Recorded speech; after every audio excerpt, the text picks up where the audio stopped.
Yo, what's going on, everybody? Welcome back to Monster Monday. It's been such a long time because I've kind of forgot about this series, and honestly don't know how I forget. It's one of my biggest series on the channel, and I didn't really have time for it, but here's the third episode of Monster Monday.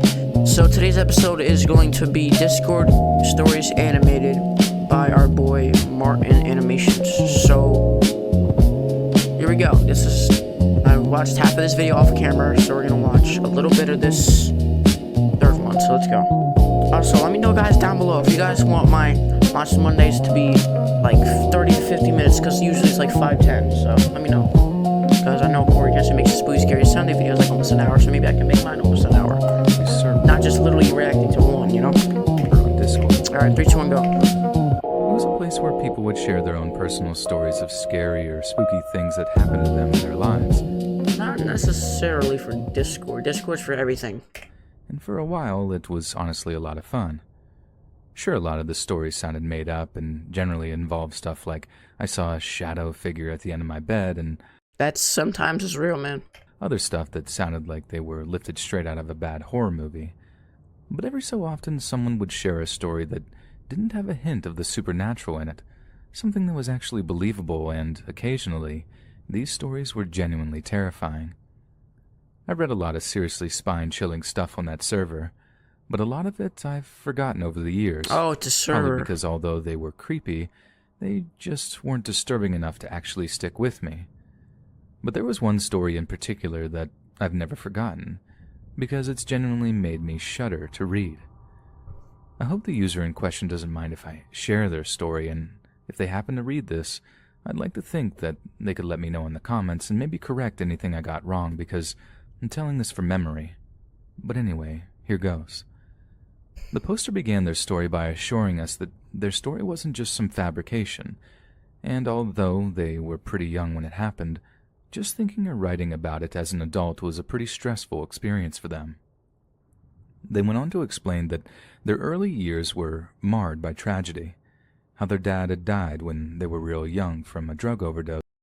Yeah, my dad died too when I was 11. So they were raised by a single mom living in My mom's still alive. a small apartment just down the street from their grandma's place. Mom did some dating, though, obviously trying to do the right thing and find them a stepdad to give them some kind of father figure in their life. The incident in question happened while she was out on a date. Usually speaking, their grandma would babysit for them anytime Mom needed to go do anything that meant she couldn't bring them along. But on the night of her date, the grandma was working, so although it wasn't ideal, 9 or 10-year-old storyteller was left unsupervised in their mom's ground floor apartment. Sounds kinda irresponsible at first. Yep. But the storyteller was quick to reassure the members of the server that this was back when Yu-Gi-Oh was popular. As long as they had their cards and a box set of cartoons to keep them occupied, being left alone for like an hour or two certainly wasn't an issue for them. It's not like they were going to wander out of the apartment or get up to any mischief while their precious Yu-Gi-Oh was keeping them busy. But at some point during the evening, they're sitting there playing with their cards and watching TV when they heard a tapping on the window. Remember, they lived in the ground floor apartment, so pretty much anyone could have just walked up and started tapping on the glass. Leave. No climbing or levitating or any of that stuff was involved, so there was nothing inherently worrying or creepy about someone knocking on the glass. The storyteller then gets up, walking towards the window before drawing back the curtains, only to reveal the face of a complete stranger. Not their grandfather, Leave not their uncle, right but now. a complete and utter stranger. Bro. Surprised and confused, they back off from the window, letting glass tumbles onto the carpet before this horrendous crash sounds.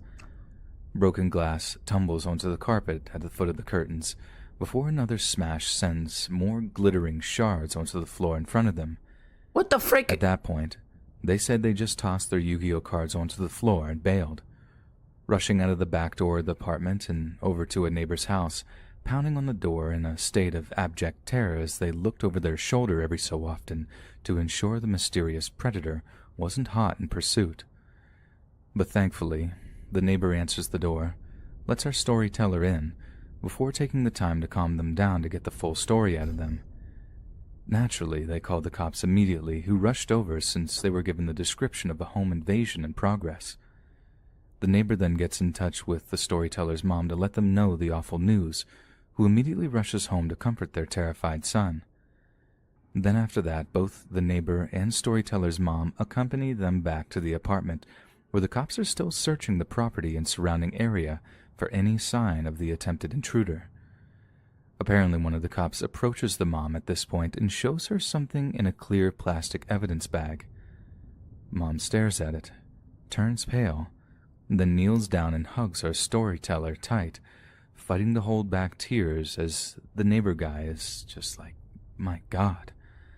They both ended up staying at the grandma's place for like a week after while the window was repaired. And if that seemed like a bizarre amount of time to fix a window and that something else might be behind them staying away from the apartment for a while, you'd be right in thinking that. Roblox is... The storyteller had their suspicions for a little while, but they were too young to really understand the implications of what had happened. The kind of danger they'd been in wasn't clear. What was in those photos? Until many years later, when their mom explained to them just what happened that evening. You see, it wasn't just the window that was being replaced. The entire apartment was being fitted with new, incredibly sturdy locks, CCTV cameras, just about everything short of a panic room, all being paid for by Grandma and Grandpa. The whole family was absolutely terrified, and it was all down to the piece of evidence that the cops showed to the mom that night, the little thing in the clear plastic evidence baggie that made her turn ashen and squeeze our storyteller in a big, trembling bear hug. What was in that plastic bag was a photograph of a young boy curled up in bed, sleeping soundly, and that boy was our storyteller. The mom told a much older storyteller that the photo couldn't have bed being fairly new or something. I can't quite remember. Or maybe That's it was so fucked. a new haircut storyteller had gotten. But either way, it was some detail in there that made it clear that the attempted intruder had broken into the apartment somehow, maybe only a week prior, and taken a photograph of our storyteller while they slept. I can only imagine they had done so to several other children too, making a little catalog of potential This victims, dude's fat, bro. perusing them for hours on end before finally deciding on one they'd like the most. It's always the fucking fat people, bro. Not trying to create a narrative or a stereotype, but I swear it's always the fat people who are always the creeps. Don't call me a fucking creep. I'm not, bro. I think that's what made my blood run cold back when I read their story. The idea that the intruder had taken this perverse liking to them, one that was strong enough for them to be unable to resist their urges, or whatever kind of sick, twisted desires had them smashing that window in that evening. The family only felt safe again when they heard the news that the creeper, whose M.O. was eerily similar to their own experiences, was caught by police. Good. And jailed after being extradited to another state. Jailed, put his ass in prison. But they kept the whole thing a secret from our storyteller until he was in his late teenage years. There was no more details after that. There wasn't any grand conclusion, just that it was something that had haunted him for years. I never read anything as horrifying as that on that Discord server. It made everything else seem tame in comparison, and I stopped reading shortly afterward. It's weird how we seek out scary stories sometimes, just to give ourselves a little thrill, but end up being genuinely traumatized, not by the spooky skeleton stories, but by things that we know could have easily happened for real. We have got to the point where... Okay, so that was the thing. I hope you guys enjoyed this video. Please make sure to drop a like and subscribe, and I'll see you guys in the next one. Peace out.